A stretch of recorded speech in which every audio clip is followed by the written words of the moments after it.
আগে আমরা যে আলোচনাটা করেছি সেখানে আমরা বলেছি যা আছে ব্রহ্মাণ্ডে তা আছে মানব ভাণ্ডে। কোরআনের একটি আয়াতও আমি উপস্থাপন করেছি। কিভাবে তো আমাদের এই উপমহাদেশের সবচেয়ে সমস্যায় জর্জরিত যে বিভাগটা, এই বিভাগ নিয়ে আমি একটু কথা বলি। সেটা হলো আমাদের উপমহাদেশে কি আলেম, কি বাউল, কি ফকির, সাধু, দরবেশ সবাই আমাদের উপমহাদেশের আলেম, ফকির, বাউল, সাধু সবাই আলোচনা করতে গিয়ে নবী, রাসূল এবং মোহাম্মদকে একেবারে গুলিয়ে ফেলে। একই বর্ণনায়, যেমন আমরা যদি মেরাজের বর্ণনাটা বলি, একই বর্ণনায় কেউ বলে নবী মেরাজে গেছেন, আবার কেউ বলে যে রাসূলের মেরাজ হয়েছে, আবার কেউ বলে মোহাম্মদের মেরাজ হয়েছে। মজার বিষয় না এটা? আরে রাসূল, নবী আর মোহাম্মদ কি একই জিনিস, একই ব্যক্তি? তিনটাকে আপনার একসঙ্গে বলছেন তোবারক আলী আর মোবারক আলী কি এক? লাল মিয়া আর সোনা মিয়া কি একই লোক? আর যদি আমরা এমন দেখি যে একই লোক, হয়তো সকাল 9টা থেকে 5টা পর্যন্ত স্কুলে শিক্ষকতা করলো মাস্টার সাহেব, আবার উনি 6টার থেকে ডাক্তারি করতেছে ডাক্তার সাহেব, সেটা হতে পারে। কিন্তু এইটা তো ধর্মগ্রন্থের কথা। আর নবী তো যার যার, একটা নবী যে সৌদি আরবে আছে ওই নবীর কথাই যে বলা হয়েছে তা তো না। আমার নবী আমার কাছে, আপনার নবী আপনার কাছে, আমার রাসূল আমার কাছে, আপনার রাসূল আপনার কাছে, যার যার তার তার কাছে। এরা আমাদেরকে বুঝাতে চায় কি? এই জন্য এই বিষয়টা আজকে পরিষ্কার করার আমি চেষ্টা করব খুব সংক্ষিপ্তভাবে। ভালো করে দেখেন, আমাদের কাছে কোরআন শরীফের সূরা আহজাবের একটি আয়াত আছে, আপনাদের অনেকেরই মনে থাকবে। সূরা আহজাবের 40 নম্বর আয়াতটা, মাকানা মুহাম্মাদুন আবা আহাদিম মির রিজালিকুম ওয়ালাকির রাসূলুল্লাহি ওয়া খাতামান নবী, এই কথাটা আছে। তাহলে বাংলা অর্থ হলো, মুহাম্মদ তোমাদের মতো মানুষের পিতা নন, তিনি কায়ের স্বর্গীয় দূত এবং সর্বশ্রেষ্ঠ। এইটা হলো বাংলা। বিষয়টা কি? কোরআন বলছে যে মুহাম্মদ কোনো মানুষের বাপ নন, আর আমাদের কাছে বলা হচ্ছে যে মুহাম্মদ মানুষের পিতা, মুহাম্মদের ছেলে এবং মেয়ে আছে। মুহাম্মদের 4 ছেলে, মুসলমানরা বলে কিন্তু যে মুহাম্মদের 4 জন ছেলে ছিল, মোবারক, ইব্রাহিম, তৈয়ব, তাহের, এবং 4 জন কন্যা সন্তান ছিল, তারা ফাতেমা, কুলসুম, জয়নব, রুকাইয়া। উনি বিবাহ করেছেন, উনি সংসার করেছেন, ছেলে মেয়ে করেছেন ইত্যাদি। এবার আমাদের মুহাত্তার লালন সাইজি কি বলেছেন রাসূল সম্পর্কে মনে আছে? রাসূল যিনি নয় গো তিনি আব্দুল্লাহর তো নয়, আগে বোঝো পরে মজো, নইলে দলিল মিথ্যে হয়। তাহলে উনি পরিষ্কারই বলছেন যে রাসূল তো আব্দুল্লাহর পুত্র নন। আর ওখানে বল কোরআন দ্বারা আমি মানে উপস্থাপন করলাম যে মুহাম্মদ মানুষের পিতা নন। মহাত্মা লালন সাহেজি বললেন যে রাসূল আব্দুল্লাহর ছেলে নন, তনয় মানে পুত্র। এবার হলো নবী। এই নবীকে নিয়ে যদি আমরা প্রথমে শুরু করি, যে নবী শব্দটার অর্থ হলো স্বর্গীয় দূত বা স্বর্গীয় অবতার। নাবা মানে হলো সংবাদ, আর নাবা যিনি আনেন, স্বর্গীয় সংবাদ যিনি আনেন, তাকেই বলা হয় নবী। নবী যে মানব দেহে বিদ্যমান, মানব দেহেরই একটি সত্তাকে যে নবী বলা হয়েছে, এই নবী চেনার জন্য আমরা 7টা পয়েন্ট নিয়ে কথা বলবো। এই 7টা পয়েন্ট ভালোভাবে শোনার পরে আপনারা নিজেরাই বের করতে পারবেন যে মানব দেহের কোন সত্তাটাকে নবী বলা হয়েছে। যে নবী কোরআনে বর্ণিত হয়েছে, হাদিসে বর্ণিত হয়েছে, যে নবী নিয়ে সারা মুসলিম বিশ্বে যে সার্কাস চলছে, এই সার্কাসটার সমাধান আপনারা করতে পারবেন। আমরা এই 7টা পয়েন্ট নিয়ে মোটামুটি কথা বলতে চাচ্ছি। তাতে 1 নম্বর পয়েন্ট হলো হেরা, যেই হেরা গুহায় নবী সাধন করেছিলেন 15 বছর। এরপরে দ্বিতীয় পয়েন্টটা হলো নবী 15 বছর যে সাধন করেছিলেন সেই 15 বছরটা কি। এরপরে 3 নম্বর পয়েন্টটা হলো নবী 27 বছর মেরাজে ছিলেন, সেই 27 বছরটা কি। 4 নম্বর পয়েন্ট হলো নবীর মেরাজের বাহন ছিল এখন পর্যন্ত আমাদের কাছে জানা আছে বোরাক এবং রফরফ। তারপরে 5 নম্বর পয়েন্টটা হলো শেষ নবী, শেষ নবীটা কি, কিভাবে শেষ নবী হলেন। 6 নম্বর পয়েন্টটা হলো নবী যখন প্রয়াণ লাভ করেন, ওদের কথিত কাল্পনিক ইসলামিক রূপকথা অনুযায়ী নবী যখন প্রয়াণ লাভ করেন তখন নবীর শব বা মৃতদেহটা 3 দিন পর্যন্ত উপরেই ছিল, কেউই দাফন করে নাই। আর 7 নম্বর পয়েন্টটা হলো নবীর বয়স ছিল 63 বছর। 63 বছর কিভাবে হলো, এই 7টা পয়েন্ট নিয়ে আমরা মোটামুটি কথা বলতে চাচ্ছি। আরও পয়েন্ট থাকতে পারে যেই পয়েন্টগুলো এখনও আমাদের কাছে নেই বা আমাদের সংকলনে নেই।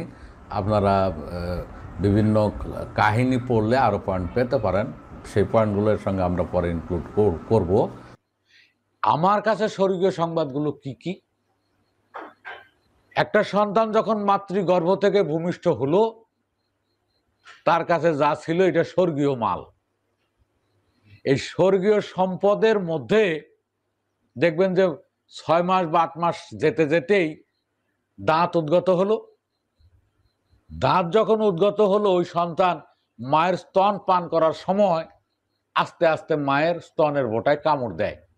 তখন মা বুঝতে পারে যে ওর দাঁত গজাইছে, এই টাইমে তাকে শক্ত শক্ত খাবার দেওয়া আরম্ভ করতে হবে, যেহেতু দাঁত গজিয়ে গেছে।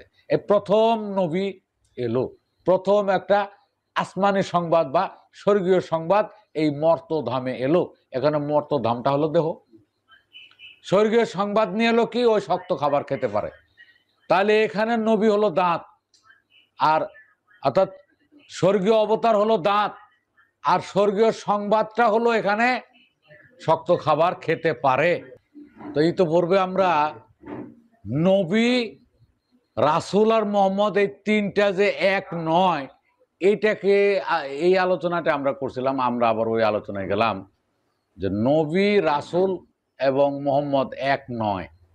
এর সঙ্গে আরেকটা শব্দ আছে, আপনারা জানেন কিনা, মনে আছে কিনা দেখেন, গোলাম মোস্তফা। সাবস্ক্রাইব করুন, নবী, রাসূল, মুহাম্মদ আর গোলাম মোস্তফা, এগুলোকে আমাদের সমাজে গুলিয়ে ফেলে। আমরা আজকে এটাকে ক্লিয়ার করার চেষ্টা করব। তা আমরা আসে প্রথমে নবী, তো নবীতেই ছিলাম।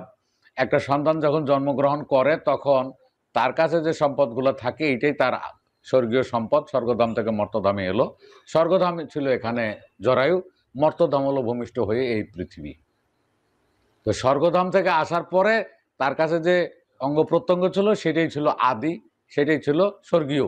পরে যখন দাঁত এলো, একটা মেসেজ দিল, তখন আমরা মনে করলাম যে দাঁতটা হলো একটি প্রথম সাংবাদিক বা প্রথম নবী।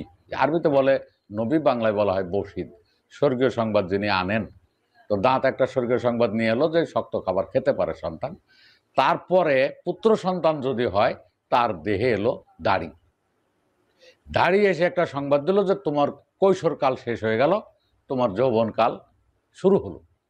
এই দাড়ি আসার আগের যে একটা বিধান, তার কিশোর আইনে অপরাধের বিচার হতো। আর দাড়ি আসার পরে তার আর কিশোর আইনে বিচার হবে না, এখন প্রাপ্তবয়স্ক বা বালেগ আইনে তার বিচার হবে। এতদিন ছিল নাবালক, এখন হলো সে সাবালক। সাবালক আইনে তার বিচার হবে। দাড়ি একটা মেসেজ দিল না, তার কৈশোরকাল শেষ, যৌবনকালের আরম্ভ। এই যে মেসেজ দিল, এই জন্য দাড়িকে বলা হয় ডিভাইনাল মেসেঞ্জার, অর্থাৎ আরবিতে বলা হয় নাবিউস সামাবি, অর্থাৎ স্বর্গীয় সংবাদদাতা। দাঁত স্বর্গীয় সংবাদদাতা, দাড়ি স্বর্গীয় সংবাদদাতা পুরুষ দেহের জন্য, এবং দাড়ি হলো সর্বশেষ সংবাদদাতা পুরুষ দেহের জন্য। আর নারী দেহের জন্য দাঁত, কন্যা সন্তানের জন্য দাঁত ছিল প্রথম সংবাদদাতা। তারপরে স্তন এলো, দ্বিতীয় সংবাদদাতা। স্তন এলে একটা মেসেজ দিল যে এতদিন সে একেবারে কিশোরী ছিল, এখন মোটামুটি প্রাপ্তবয়স্কের দ্বার প্রান্তে উপনীত হয়েছে, তারে চোখে চোখে রাখতে হবে, তারে দেখে দেখে রাখতে হবে। আগে যেমন ছোটাছুটি করতে, এখন আর পারবে না, এটা বাবা মায় বোঝে। দ্বিতীয় সংবাদদাতা এলো, এরপরে যখন যৌবনে পদার্পণ করবে, সর্বশেষে একজন এসে ঘোষণা দেয় যে তার কিশোরীকাল শেষ, যৌবনকালের সূচনা, এটা হলো রজস্রাব। এই জন্য রজস্রাব হলো নারী দেহের সর্বশেষ অবতার, সর্বশেষ নবী হলো রজস্রাব। সে আইসা এমন ঘোষণা দিল, আমাদের মহাত্মা লালন সাহেবের একটা বাণী আছে, ওই যে এনেছে এক নবীন গোরা, নতুন আইন নদিয়াতে, সেই আইনের বিচার মতে বেদ পুরাণ সব দিচ্ছে দোষে। এই নবীন গোরাটাই হলো সেই সর্বশেষ নবী বা সর্বশেষ ঐশী অবতার। এই জায়গায় আমরা মুসলমান ঘরানার যারা চরম বিভ্রান্তির ভিতরে আছি, ওরা আখেরি নবী, খাতামান নবী, হায়াতুন নবী, তারপরে আওয়াল নবী, হ্যাঁ আখেরি নবী, এই যে কতগুলো পরিভাষা বাউলরা এক ধরনের মঞ্চ নাচাইতেছে, জাহেরি নবী, বাতেরি নবী, নবী মাটির তৈরি, নবী নূরের তৈরি, একদল মারামারি করতেছে। যেমন আহলে সুন্নাত ওয়াল জামাতের সাথে অন্যান্য দলের মারামারি হচ্ছে, একদল বলছে নবী মাটির তৈরি, আরেক দল বলছে নবী নূরের তৈরি। আবার মুসলমানরা বলছে যে খাতামান নবী, আবার আরেক দল বলছে যে না, নবী সব সময় আসবে, নবীর কোনো শেষ নাই, এখনো নবী আসে, এরকম এক দল আছে। এইটা হলো খোদ আমার মানব দেহের জন্য, পুরুষ দেহের জন্য যদি দাড়ি বলে, দাড়ি, পুরুষের দাড়ি যদি বলে আরবিতে, কালার লিহিয়াও আনা খাতামান নবী লি জিসমির রাজুল বা বহু বচনের রিজাল ওয়ালা নবিয়াবাদী। দাড়ি বলছে যে আমি পুরুষ দেহের জন্য সর্বশেষ ঐশী অবতার, আমার পরে কোনো অবতার নাই। ঠিক নারী দেহের জন্য যদি রজস্রাব বলে, কালাল হায়েজু আনা খাতামান নবী লি জিসমিন নিসাই ওয়ালা নবিয়াবাদী। আমি, রজস্রাব বলছে যে আমি নারী দেহের জন্য সর্বশেষ ঐশী অবতার, আমার পরে আর কোনো ঐশী অবতার নাই। ঠিক আছে না কথা? দাড়ির কথাটা ঠিক আছে না? রজস্রাবের কথাটা ঠিক আছে, আর ঠিক আছে না? নারী দেহের জন্য রজস্রাবের পরে আর কোনো অবতার নাই, আর পুরুষদের জন্য দাড়ির পরে আর কোনো বাহ্যিক অবতার নাই। ইন্টারনাল অবতার আছে, সেগুলো হলো ভিন্ন কথা, কিন্তু বাহ্যিক অবতার আর নাই। যার কারণে এই দ্বন্দ্ব থেকে আমাদেরকে বেরোতে হবে। এই নবী আমার নবীর কথা এই কোরআন এবং হাদিসে বলা হয়েছে। অন্যের নবীর কথা, মক্কার নবীর কথা বা অন্য মদিনার নবীর কথা বলা হয় নাই। কোরআন শরীফে যা বলা হয়েছে শুধু আমাকে উদ্দেশ্য করে বলা হয়েছে। সেটার মানে শ্রোতা আমি, বক্তা যে কেউ হতে পারে।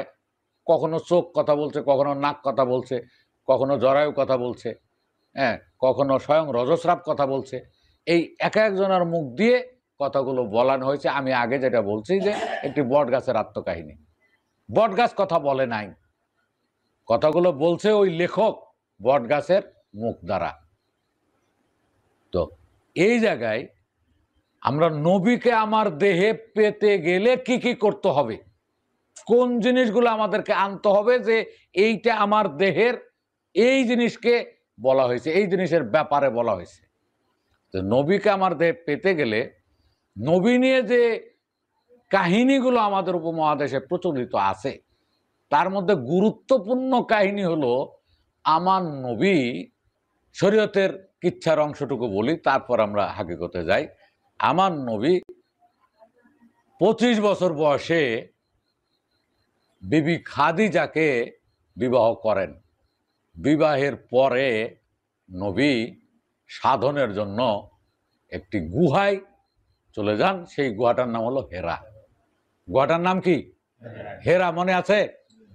সেটাকে কি বলা হয়? হেরা গুহা। বা আমাদের দেশে কি বলা হয়? হেরা গুহা। একটা জিনিস আমরা পেলাম, নবী একটা জায়গায় উপাসনার জন্য গেছে, জায়গাটার নাম হলো হেরা। নবী এই জায়গায় 15 বছর সাধন করার পরে, সে যোগ করুক, ধ্যান করুক, যাই হোক, গুপ্ত সাধন করার পরে স্বয়ং স্বর্গ থেকে ইসলামী ভাবধারায় বা ইসলামী কাহিনী অনুযায়ী, ইসলামী রূপকথা অনুযায়ী, স্বর্গের দূত জিবরাইল এসে তার কাছে বলছে যে আপনি পড়া শুরু করুন। এই জায়গায় ওরা কোরআন শরীফের একটি আয়াতকে উপস্থাপন করে, সেটা হলো সূরা আলাকের প্রথম আয়াতটা তারা উপস্থাপন করে। এটাই প্রথম নাজিলকৃত আয়াত, সেটা ছিল ইকরা বিইসমি রাব্বিকাল্লাযী খালাক খালাকাল ইনসানা মিন আলাক। এই আয়াতটাকে নিয়ে আসে। তখন তাফসীরের ভিতরে লেখে নবী বলছিলেন যে আমি তো পড়তে পারি না। তারপরে জিবরাইল আমিন নবীকে সিনাই সিনাই চাপ দিয়ে যখন ছেড়ে দিল, তখন নবী পড়া আরম্ভ করলো বা পড়তে পারলো। এই কথাটা কিন্তু আছে না? দুটো জিনিস পেলাম। আর একটা জিনিস আমরা বলি, সেটা হলো নবীর মেরাজ হয়েছিল। আলাদা প্রসঙ্গে আলোচনা করব, এই জায়গায় প্রয়োজন তাই আমি নিয়ে আসছি। কয়টা উপাদান নিয়ে আসি আগে, সেই উপাদানগুলোকে আমরা জাস্টিফিকেশন করলে আমরা বুঝতে পারবো যে এইটাই সেই নবী। তো মেরাজে যখন নবী গেল, মেরাজে কত বছর ছিল? সবাই বলেন কত বছর ছিল? 27 বছর মেরাজে ছিল নবী। এটা আর একটা উপাদান। প্রথম উপাদানটা পেলাম একটা গুহাটার নাম ছিল হেরা। দ্বিতীয় উপাদানটা পেলাম নবী 27 বছর মেরাজে ছিল। আমি খুব জোরালো উপাদানগুলো নিয়ে আসি এই জায়গায়, তাহলে আপনারা পরিষ্কারভাবে বুঝতে পারবেন। আর একটা উপাদানে আমরা আসি, নবী যখন মেরাজে গিয়েছিলেন, ইসলামিক মিথোলজি অনুযায়ী, ইসলামিক রূপকথা অনুযায়ী নবী যখন মেরাজে গিয়েছিলেন, দুটো বাহনের ব্যবহারের কথা আছে। একটা বাহনের নাম ছিল বোরাক, আর একটা বাহনের নাম ছিল কি? রফরফ। মনে আছে? আমি যেই উপাদানগুলো লাগবে ওই উপাদানগুলো নিচ্ছি, কাহিনী আমার দরকার নাই। আপনারা এখানে যারা বসে আছেন সবার কাছে দেখেন খুব দামি দামি মোবাইল আছে, মোবাইলেও চাপ দিয়ে দেখতে পারেন, বাড়িতে গেলে ডিকশনারি খুলে দেখতে পারেন। হেরা প্রথম উপাদানটা। হেরা শব্দের বাংলা অর্থ হইল যৌনাঙ্গ। ইংলিশে লেখা আছে ভালভা অর ভেজাইনা। যদি কারো কাছে থাকে আপনারা এখনই টিপ দিয়ে দেখতে পারেন। এই হেরাটা হলো নারীদের গুপ্তাঙ্গ। কত বছর পরে নবুয়ত এসছে ওই গুহায়? 15 বছর। 15 বছর পরে ওহী আসা আরম্ভ হয়েছে, কথা এরকম না? এই 15 বছর একটা কন্যা সন্তান যেদিন মাতৃগর্ভ থেকে ভূমিষ্ঠ হয় সেদিন থেকে তার দেহ সুগঠিত হতে গড়ে 15 বছর সময় লাগে। আমাদের দেশে 12 থেকে 13 বছর লাগে, আর আরব দেশে গড়ে 15 বছর তখন লাগতো। 700-800 বছর আগে যখন ইসলামী মেকানিজম করা হয়, মানে ইসলামকে একটি সাম্প্রদায়িক মতবাদ রূপে রূপদান করার কার্যক্রম আরম্ভ হয়, ওই সময় তারা ওই গবেষকরা গড়ে 15 বছরকে ধরছে একটা কন্যা সন্তানের রজস্রাব উদয় হওয়া বা আগমন করার সময়। দুটো জিনিস পেলাম, হেরা অর্থ পেলাম, 15 বছর কৈশোরকাল পেলাম। মিলছে না দুইটা? আর নবী মেরাজে গেছে, ওইটা আলাদা জায়গায় বর্ণনা করব। এখন আমরা মেরাজের 27 বছরটা নিব। দেখেন, আমাদের মহাত্মা লালন সাহেবের একটা বাণী আছে, খুব খেয়াল করে শুনবেন। লালন সাহেবের বাণীতে পরিষ্কার উল্লেখ আছে, এখন যদি কারো কাছে থাকে বের করেও দেখতে পারবেন। 9-4 শূন্য দিলে 90,000 কয় দলিলে সব শূন্য মুছে দিলে সুদূরে 9 ফেলা। এখানে আধ্যাত্মিক একটি সূত্র আছে।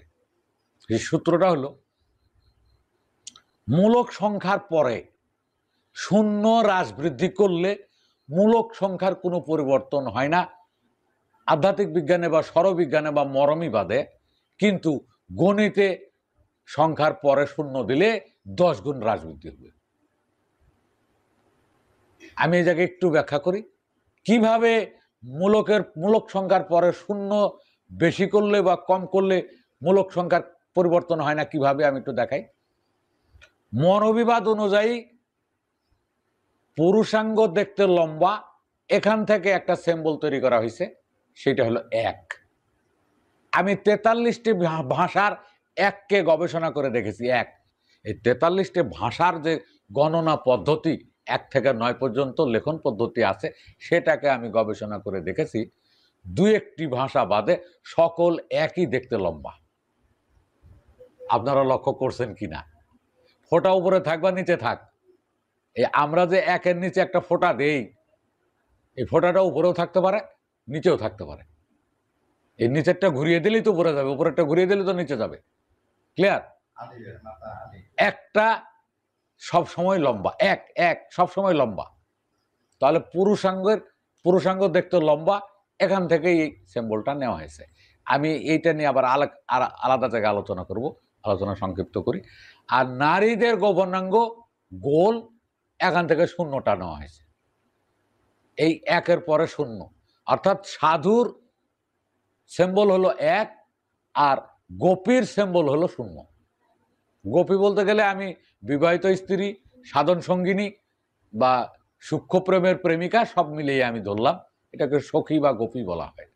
যেমন শ্রীকৃষ্ণের 1600 গোপী, আমাদের হজরত সুলেমান নবীর 301 জন বিবি, আমাদের হজরত দাউদ নবীর 101 জন বিবি, হজরত সুলেমান নবীর 301 জন বিবি, আমাদের এই ইসলাম ধর্মের সর্বশেষ যে নবীর কথা বলা হয় তারও 14 জন বিবির কথা বলা হয়। ঠিক আছে তো? তাহলে শ্রীকৃষ্ণের 1600 গোপী, 8 জন সখী এবং 1 জন প্রেমিকা, কতজন হলো? ঠিক এইভাবে মহাদেবের 60,000 স্ত্রী। এগুলো যদি কেউ বাস্তব মনে করে মিলাতে পারবে কেউ? এগুলো যে রূপক, আমি একটা একটা করে বলি। এখন এই যে মূলক সংখ্যার পরে শূন্য দিলে, লালন সাহেজির বাণী 9 4 শূন্য দিলে 90,000 কয় দলিলে সব শূন্য মুছে দিলে শুধু 9-এর খেলা। সাধু হলো 1, একটা গোপী এলো, সেটা বিবাহিত হোক বা সাধন সঙ্গিনী হোক, একটা শূন্য বাড়লো, আরেকজন এলো, আরেকটা শূন্য বাড়লো, আরেকজন এলো, আরেকটা শূন্য বাড়লো। লক্ষ্য করেন, সাধু কিন্তু একজনই। এইবার একটা গোপী মারা গেল, একটা স্ত্রী মারা গেল, একটা শূন্য কমে গেল, একটা গোপী চলে গেল, একটা শূন্য কমে গেল, সব চলে গেল, সাধু একের জায়গায় একই থাকলো। ঠিক আছে না? যদি সে খণ্ডিত না হয়, সন্তান আকারে পুনর্জন্ম না নেয়, সাধু একের জায়গায় একই থাকলো। শূন্য এলো, শূন্য চলে গেল। এই কথা ক্লিয়ার? শূন্য এলো, শূন্য চলে গেল। 2-এ শূন্য এলো, শূন্য চলে গেল। 9-এ 4 শূন্য দিলে 90,000 কয় দলিলে সব শূন্য মুছে দিলে শুধু 9-এর খেলা। এটা লালন সাহেজির বাণী। এইবার কোরআন কি বলছে? কোরআন বলছে যে তোমাদের গণনার 1000 বছর প্রভুর একদিন। দেখছেন? তাহলে তোমাদের গণনার 1 বছর প্রভুর একদিন।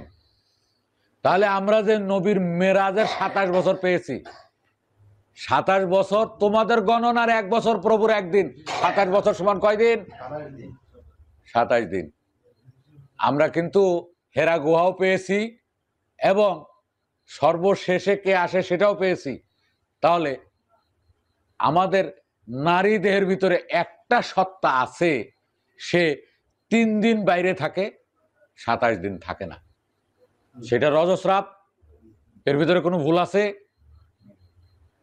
3 দিন বাইরে থাকে, 27 দিন থাকে না। এখান থেকে কিন্তু মেরাজটা বের হয়েছে।